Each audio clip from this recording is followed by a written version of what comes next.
ইউরোপের অভিবাসী সংকটের কেন্দ্রবিন্দু ইতালির ল্যাম্পেদুসা দ্বীপ সফর করেছেন পোপ লিও। অভিবাসীদের সুরক্ষা নিশ্চিত করা এবং তাদের যাতে নিজ দেশ ছেড়ে সমুদ্রের বিপজ্জনক যাত্রায় নামতে না হয়, বিশ্ব নেতাদের সেটি নিশ্চিত করার আহ্বান জানান তিনি।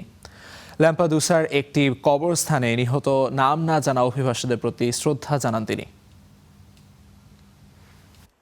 উত্তর আফ্রিকা থেকে ইউরোপে প্রবেশের অন্যতম প্রবেশদ্বার ইতালির ল্যাম্পেদুসা বন্দর। প্রতি বছর ভূমধ্যসাগর পাড়ি দিয়ে এভাবেই ল্যাম্পেদুসা প্রবেশ করেন অবৈধ অভিবাসীরা। বিপজ্জনক এই সমুদ্রযাত্রায় প্রাণ হারান বহু অভিবাসী।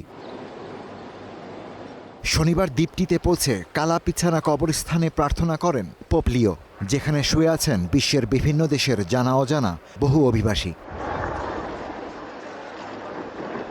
এরপর পোর্তা দি ইউরোপা স্মৃতিস্তম্ভ এবং প্রয়াত পোপ ফ্রান্সিসের স্মারকস্তম্ভে শ্রদ্ধা জানান পোপ লিও। 2013 সালে পোপ ফ্রান্সিসও ল্যাম্পেদুসা সফর করেন। প্রয়াত পোপকে এবং বিশ্বের হাজার অভিবাসীকে স্মরণ করলেন পোপ।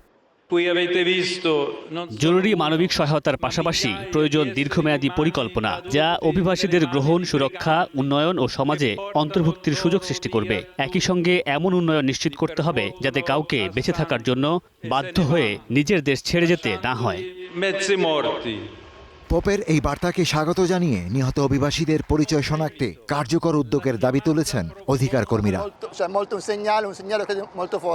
এটি একটি প্রতীকী পদক্ষেপ, বিশেষ করে 4 জুলাইয়ের মতো দিনে এমন উদ্যোগ অত্যন্ত শক্তিশালী বার্তা। এখন আমরা ইতালি ও ইউরোপের কাছে নিহত অভিবাসীদের শনাক্তকরণে একটি কারিগরি কর্মদল গঠনের আহ্বান জানাচ্ছি।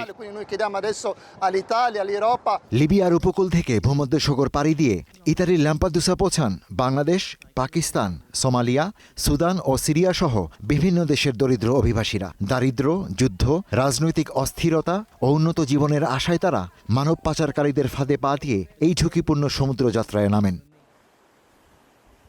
দ্বীপটিতে পৌঁছার পর অভিবাসীদের উদ্ধার করে খাবার, চিকিৎসা ও আশ্রয় দেয়া হয়। এরপর পরিচয় নিবন্ধন ও আঙ্গুলের ছাপ নেওয়া হয়। পরে আশ্রয়ের আবেদন যাচাই করা হয়। আবেদন গ্রহণ করা হলে তারা ইতালিতে থাকার সুযোগ পান, আর প্রত্যাখ্যাত হলে নিজ দেশে ফেরত পাঠানোর প্রক্রিয়া শুরু হয়।